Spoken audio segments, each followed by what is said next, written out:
Hi friends, welcome back to my channel tech with Prem in Kannada.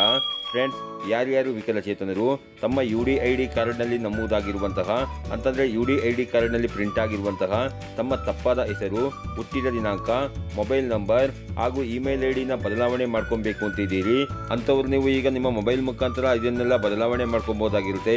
ಇದನ್ನೆಲ್ಲ ನೀವು ಯಾವ ರೀತಿಯಾಗಿ ನಿಮ್ಮ ಮೊಬೈಲ್ ಮುಖಾಂತರ ಬದಲಾವಣೆ ಮಾಡ್ಕೊಬೇಕು ಅನ್ನುವ ಸಂಪೂರ್ಣವಾದ ಮಾಹಿತಿಯನ್ನು ನಾನು ನಿಮಗೆ ಲೈವ್ ಆಗಿ ತೋರಿಸ್ಕೊಡ್ತೇನೆ. ಅದಕ್ಕಿಂತ ಮುಂಚೆ ನೀವೇನಾದರೂ ನಮ್ಮ ಚಾನಲ್ಗೆ ಹೊಸಬರಾಗಿದ್ದರೆ ನಮ್ಮ ಚಾನಲ್ನ ಸಬ್ಸ್ಕ್ರೈಬ್ ಮಾಡಿಕೊಂಡು ಬೆಲ್ಲೈಕನ್ನ ಕ್ಲಿಕ್ ಮಾಡ್ಕೊಳ್ಳಿ ಫ್ರೆಂಡ್ಸ್. ನಾನು ಹಾಕೋ ಮುಂದಿನ ವಿಡಿಯೋದ ನೋಟಿಫಿಕೇಶನ್ ನಿಮಗೆ ಆ ತಕ್ಷಣ ಬಂದು ಸಿಗುತ್ತೆ ಫ್ರೆಂಡ್ಸ್. ಮೊದಲನೇದಾಗಿ ನಾವು ನಮ್ಮ ಚಾನಲ್ನಲ್ಲಿ ವಿಶೇಷ ಚೇತನರಿಗೋಸ್ಕರವಾಗಿ ಮಾಡುವಂತಹ ವಿಡಿಯೋಗಳನ್ನು ತುಂಬ ಜನ ವಿಶೇಷ ಚೇತನರು ನೀವು ನೋಡ್ತಾ ಇದ್ದೀರಿ.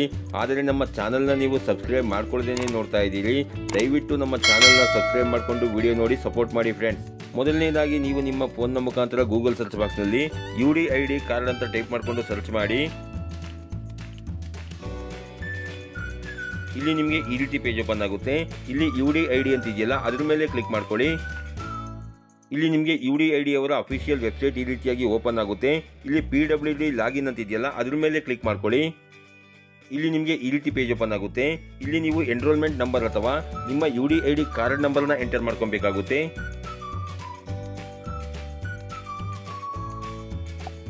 ಇಲ್ಲಿ ನೀವು UDID ಕಾರ್ಡ್ ಮಾಡಿಸ್ಕೊಬೇಕಾದಾಗ ಡೇಟ್ ಆಫ್ ಬರ್ತ್ ಏನು ಕೊಟ್ಟಿರ್ತೀರಿ ಆ ಡೇಟ್ ಆಫ್ ಬರ್ತನ್ನು ಎಂಟರ್ ಮಾಡ್ಕೊಬೇಕಾಗುತ್ತೆ. ಆ ನಂತರ ಇಲ್ಲಿ 2 ನಂಬರ್ ಕಾಣ್ತಾ ಇದೆಯಲ್ಲ ಅದನ್ನು ನೀವು ಕೂಡಿಸ್ಕೊಂಡು ಇಲ್ಲಿ ಎಂಟರ್ ಮಾಡಬೇಕಾಗುತ್ತೆ. ಅಂತಂದರೆ 2 + 8 10 ಆಗುತ್ತೆ. ಆ 10ಅನ್ನು ನಾನು ಇಲ್ಲಿ ಎಂಟರ್ ಮಾಡ್ತಾ ಇದ್ದೀನಿ. ನಿಮಗೆ ಯಾವ ನಂಬರ್ ಶೋ ಆಗುತ್ತೋ ಆ 2 ನಂಬರ್ನ ಕೂಡಿಸಿ ನೀವು ಇಲ್ಲಿ ಎಂಟರ್ ಮಾಡ್ಕೊಳ್ಳಿ ಫ್ರೆಂಡ್ಸ್. ಆ ನಂತರ ನೀವು ಇಲ್ಲಿ ಲಾಗಿನ್ ಅಂತ ಇದೆಯಲ್ಲ ಅದ್ರ ಮೇಲೆ ಕ್ಲಿಕ್ ಮಾಡ್ಕೊಳ್ಳಿ. ಇಲ್ಲಿ ನಿಮಗೆ ಈ ರೀತಿಯಾದ ಪೇಜ್ ಓಪನ್ ಆಗುತ್ತೆ. ಇಲ್ಲಿ ನಿಮ್ಮ UDID ಕಾರ್ಡ್ನಲ್ಲಿರುವಂತಹ ಫುಲ್ ಡೀಟೇಲ್ ನಿಮಗೆ ಶೋ ಆಗ್ತಾ ಇರುತ್ತೆ. ಇದನ್ನು ನೀವು ಸಂಪೂರ್ಣವಾಗಿ ಓದ್ಕೊಂಡು ಇಲ್ಲಿ ನೀವು ನಿಮ್ಮ ಹೆಸರನ್ನ ತಿದ್ದುಪಡಿ ಮಾಡ್ಕೊಬೇಕು ಅಂತ ಇದ್ರೆ ಅಪ್ಡೇಟ್ ನೇಮ್ ಅಂತಿದೆಯಲ್ಲ ಅದರ ಮೇಲೆ ಕ್ಲಿಕ್ ಮಾಡಿಕೊಂಡು ನೀವು ನಿಮ್ಮ ಹೆಸರನ್ನ ತಿದ್ದುಪಡಿ ಮಾಡ್ಕೊಬೋದಾಗಿರುತ್ತೆ. ಹಾಗೆಯೇ ಅಪ್ಡೇಟ್ ಆಧಾರ್ ನಂಬರ್ ಅಂತಿದೆಯಲ್ಲ ಅದ್ರ ಮೇಲೆ ಕ್ಲಿಕ್ ಮಾಡಿಕೊಂಡ್ರೆ ನೀವೇನಾದರೂ ಆಧಾರ್ ಕಾರ್ಡ್ ನಂಬರನ್ನು ಬದಲಾವಣೆ ಮಾಡ್ಕೊಂಡಿದ್ರೆ ಅಂತಂದರೆ ನಿಮ್ಮ ಹಳೆಯ ಆಧಾರ್ ಕಾರ್ಡ್ನ ಬದಲಾವಣೆ ಮಾಡಿಕೊಂಡು ನೀವು ಹೊಸ ಆಧಾರ್ ಕಾರ್ಡ್ ನಂಬರನ್ನು ಏನಾದರೂ ಪಡ್ಕೊಂಡಿದ್ರೆ ಆ ಆಧಾರ್ ನಂಬರನ್ನು ನೀವು ಇಲ್ಲಿ ಎಂಟರ್ ಮಾಡಿಕೊಂಡು ನೀವು ಆಧಾರ್ ನಂಬರನ್ನು ಅಪ್ಡೇಟ್ ಮಾಡ್ಕೊಬೋದಾಗಿರುತ್ತೆ ಫ್ರೆಂಡ್ಸ್. ಹಾಗೆಯೇ ಅಪ್ಡೇಟ್ ಡೇಟ್ ಆಫ್ ಬರ್ತ್ ಅಂತಿದೆಯಲ್ಲ ಅದ್ರ ಮೇಲೆ ಕ್ಲಿಕ್ ಮಾಡಿಕೊಂಡು ನಿಮ್ಮ ಹುಟ್ಟಿದ ದಿನಾಂಕವನ್ನು ನೀವೇನಾದರೂ ಬದಲಾವಣೆ ಮಾಡ್ಕೋಬೇಕು ಅಂತಿದ್ರೆ ಅದನ್ನ ನೀವು ಮಾಡ್ಕೊಬೋದಾಗಿರುತ್ತೆ. ಹಾಗೇನೆ ಅಪ್ಡೇಟ್ ಮೊಬೈಲ್ ನಂಬರ್ ಅಂತಿದೆಯಲ್ಲ ಅದ್ರ ಮೇಲೆ ಕ್ಲಿಕ್ ಮಾಡ್ಕೊಂಡ್ರೆ ನಿಮ್ಮ UDID ಕಾರ್ಡ್ಗೆ ಲಿಂಕ್ ಆಗಿರುವಂತಹ ಮೊಬೈಲ್ ನಂಬರ್ನ ನೀವೇನಾದರೂ ಬದಲಾವಣೆ ಮಾಡ್ಕೋಬೇಕು ಅಂತಿದ್ರೆ ಅದನ್ನ ನೀವು ಬದಲಾವಣೆ ಮಾಡ್ಕೊಬೋದಾಗಿರುತ್ತೆ. ಹಾಗೇನೆ ಅಪ್ಡೇಟ್ ಇಮೇಲ್ ಐಡಿ ಅಂತಿದೆಯಲ್ಲ ಅದ್ರ ಮೇಲೆ ಕ್ಲಿಕ್ ಮಾಡ್ಕೊಂಡ್ರೆ ನಿಮ್ಮ UDID ಕಾರ್ಡ್ಗೆ ಲಿಂಕ್ ಆಗಿರುವಂತಹ ಇಮೇಲ್ ಐಡಿನ ನೀವೇನಾದರೂ ಬದಲಾವಣೆ ಮಾಡ್ಕೋಬೇಕು ಅಂತಿದ್ರೆ ಅದನ್ನ ನೀವು ಬದಲಾವಣೆ ಮಾಡ್ಕೊಬೋದಾಗಿರುತ್ತೆ ಫ್ರೆಂಡ್ಸ್.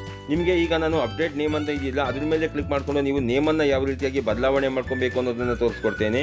ಅದರ ಮೇಲೆ ಕ್ಲಿಕ್ ಮಾಡಿಕೊಂಡ್ರೆ ನಿಮಗೆ ಈ ರೀತಿ ಪೇಜ್ ಓಪನ್ ಆಗುತ್ತೆ.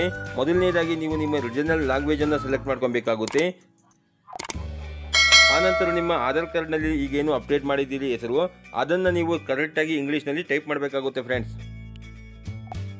ಆನಂತರ ಅಪ್ಡೇಟ್ ನೇಮ್ ರೀಜನಲ್ ಲ್ಯಾಂಗ್ವೇಜ್ ಅಂತಿದೆಯಲ್ಲ ಅದ್ರ ಮೇಲೆ ಕ್ಲಿಕ್ ಮಾಡಿಕೊಂಡ್ರೆ ನಿಮ್ಮ ನೇಮ್ ಏನಿದೆ ಅದು ಆಟೋಮೆಟಿಕ್ ಆಗಿ ಫಿಲ್ ಆಗುತ್ತೆ ಫ್ರೆಂಡ್ಸ್. ಆನಂತರ ಸೆಲೆಕ್ಟ್ ಐಡೆಂಟಿಟಿ ಪ್ರೂಫ್ ಅಂತಿದೆಯಲ್ಲ ಅದ್ರ ಮೇಲೆ ಕ್ಲಿಕ್ ಮಾಡಿಕೊಂಡ್ರೆ ನೀವು ಯಾವ ಡಾಕ್ಯುಮೆಂಟ್ನ ಅಪ್ಡೇಟ್ ಮಾಡ್ಕೊಂಡಿದ್ದೀರಿ ನಿಮ್ಮ ಹೆಸರು ಯಾವ ಡಾಕ್ಯುಮೆಂಟಲ್ಲಿ ಕರೆಕ್ಟ್ ಆಗಿದೆ ಅದನ್ನು ನೀವು ಇಲ್ಲಿ ಸೆಲೆಕ್ಟ್ ಮಾಡ್ಕೊಬೇಕಾಗುತ್ತೆ. ನಾನೀಗ ಆಧಾರ್ ಕಾರ್ಡನ್ನು ಸೆಲೆಕ್ಟ್ ಮಾಡ್ಕೊತಾ ಇದ್ದೇನೆ. ನಂತರ ನೀವು ಯಾವ ಡಾಕ್ಯುಮೆಂಟ್ನ ನೀವು ಸೆಲೆಕ್ಟ್ ಮಾಡ್ಕೊಂಡಿದ್ದೀರಿ ಅದನ್ನು ನೀವು ಇಲ್ಲಿ ಅಪ್ಲೋಡ್ ಮಾಡಬೇಕಾಗುತ್ತೆ. ಚೂಸ್ ಫೈಲ್ ಅಂತಿದೆಯಲ್ಲ ಅದ್ರ ಮೇಲೆ ಕ್ಲಿಕ್ ಮಾಡಿಕೊಂಡು ನೀವು ಡಾಕ್ಯುಮೆಂಟ್ನ ಅಪ್ಲೋಡ್ ಮಾಡಬೇಕಾಗುತ್ತೆ. ಡಾಕ್ಯುಮೆಂಟ್ ಸೈಜ್ ಬಂದು 3 KB ಇಂದ 30 KB ಒಳಗಿರಬೇಕಾಗಿರುತ್ತೆ ಫ್ರೆಂಡ್ಸ್. ಆನಂತರ ನೀವು ಇಲ್ಲಿ ರೀಸನ್ ಟು ಅಪ್ಡೇಟ್ ನೇಮ್ ಅಂತಿದೆಯಲ್ಲ ಅದ್ರ ಮೇಲೆ ಕ್ಲಿಕ್ ಮಾಡಿಕೊಂಡ್ರೆ ನಿಮಗೆ ಈ ರೀತಿಯಾಗಿ 3 ಆಪ್ಷನ್ ತೋರಿಸುತ್ತೆ. ಚೇಂಜ್ ಮೆರಿಟಲ್ ಸ್ಟೇಟಸ್ ಅಂತಂದ್ರೆ ನೀವೇನಾದರೂ ಮದುವೆಯಾದ ಹೆಣ್ಣಾಗಿ ನಿಮ್ಮ ಗಂಡನ ಹೆಸರನ್ನ ಸೇರಿಸ್ಕೊಂಡು ನೀವೇನಾದರೂ ನಿಮ್ಮ ಹೆಸರನ್ನ ಬದಲಾವಣೆ ಮಾಡ್ಕೊಂಡಿದ್ರೆ ನೀವು ಚೇಂಜ್ ಇನ್ ಮೆರಿಟಲ್ ಸ್ಟೇಟಸ್ ಅನ್ನೋ ಆಪ್ಷನ್ನ ಕ್ಲಿಕ್ ಮಾಡ್ಕೊಬೇಕಾಗುತ್ತೆ. ನೀವು ಹೆಸರನ್ನ ಸ್ಪೆಲ್ಲಿಂಗ್ಗಳಲ್ಲಿ ಏನಾದರೂ ಬದಲಾವಣೆ ಮಾಡಿದ್ದಲ್ಲಿ ಕರೆಕ್ಷನ್ ಇನ್ ನೇಮ್ ಅನ್ನೋ ಆಪ್ಷನ್ನ ಕ್ಲಿಕ್ ಮಾಡ್ಕೊಬೇಕಾಗುತ್ತೆ. ಅಥವಾ ನೀವು ಯಾವುದೇ ಬೇರೆ ಕಾರಣಕ್ಕೆ ಹೆಸರನ್ನ ಬದಲಾವಣೆ ಮಾಡ್ತಾ ಇದ್ರೆ ನೀವು ಎನಿ ಅದರ್ ಆಪ್ಷನ್ ಅನ್ನು ಕ್ಲಿಕ್ ಮಾಡಿಕೊಂಡು ನೀವು ಯಾವ ಕಾರಣಕ್ಕೆ ಹೆಸರನ್ನ ಬದಲಾವಣೆ ಮಾಡ್ತಾ ಇದ್ದೀರಿ ಅನ್ನೋದನ್ನು ನೀವು ರೈಟಿಂಗ್ ಅಲ್ಲಿ ಬರೀಬೇಕಾಗಿರುತ್ತೆ ಫ್ರೆಂಡ್ಸ್. ನಾನೀಗ ಹೆಸರಿನ ಸ್ಪೆಲ್ಲಿಂಗ್ ಕರೆಕ್ಷನ್ ಮಾಡಿರೋದ್ರಿಂದ ಕರೆಕ್ಷನ್ ಇನ್ ನೇಮ್ ಅನ್ನೋ ಆಪ್ಷನ್ನ ಕ್ಲಿಕ್ ಮಾಡ್ಕೊತಾ ಇದ್ದೇನೆ. ಆನಂತರ ಜನರೇಟ್ OTP ಅಂತಿದೆಯಲ್ಲ ಅದ್ರ ಮೇಲೆ ಕ್ಲಿಕ್ ಮಾಡ್ಕೊಳ್ಳಿ. ಈ ರೀತಿಯಾಗಿ ನಿಮ್ಮ UDID ಕಾರ್ಡ್ಗೆ ಲಿಂಕ್ ಆಗಿರುವಂತಹ ಮೊಬೈಲ್ ನಂಬರ್ಗೆ ಒಂದು OTP ಬರುತ್ತೆ. ಆ OTPನ ನೀವು ಇಲ್ಲಿ ಎಂಟರ್ ಮಾಡಿಕೊಂಡು ಸಬ್ಮಿಟ್ ಮೇಲೆ ಕ್ಲಿಕ್ ಮಾಡಿಕೊಂಡ್ರೆ ನಿಮ್ಮ ಅಪ್ಲಿಕೇಶನ್ ಸಬ್ಮಿಟ್ ಆಗುತ್ತೆ. ಇದು ಪ್ರೊಸೆಸ್ ಆಗಲಿಕ್ಕೆ ಕನಿಷ್ಠ 15 ರಿಂದ 1 ತಿಂಗಳು ಬೇಕಾಗುತ್ತೆ.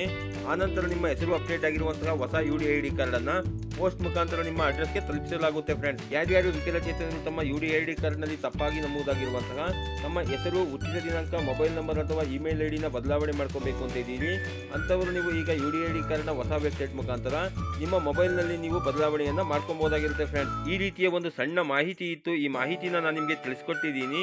ಈ ಮಾಹಿತಿ ನಿಮಗೆ ಉಪಯುಕ್ತ ಅನಿಸಿದ್ರೆ ವಿಡಿಯೋಗೆ ಒಂದು ಲೈಕ್ ಮಾಡಿ, ಕಮೆಂಟ್ ಮಾಡಿ, ಶೇರ್ ಮಾಡಿ. ಹಾಗೆಯೇ ನನ್ನ ಚಾನಲ್ಗೆ ಹೊಸಬರಾಗಿದ್ದರೆ ನನ್ನ ಚಾನಲ್ಗೆ ಸಬ್ಸ್ಕ್ರೈಬ್ ಮಾಡಿಕೊಂಡು ಬೆಲ್ ಐಕನ್ನ ಕ್ಲಿಕ್ ಮಾಡ್ಕೊಳ್ಳಿ ಫ್ರೆಂಡ್ಸ್. ನಾನು ಹಾಕುವ ಮುಂದಿನ ವಿಡಿಯೋದ ನೋಟಿಫಿಕೇಶನ್ ನಿಮಗೆ ಆ ತಕ್ಷಣ ಬಂದು ಸಿಗುತ್ತೆ ಫ್ರೆಂಡ್ಸ್.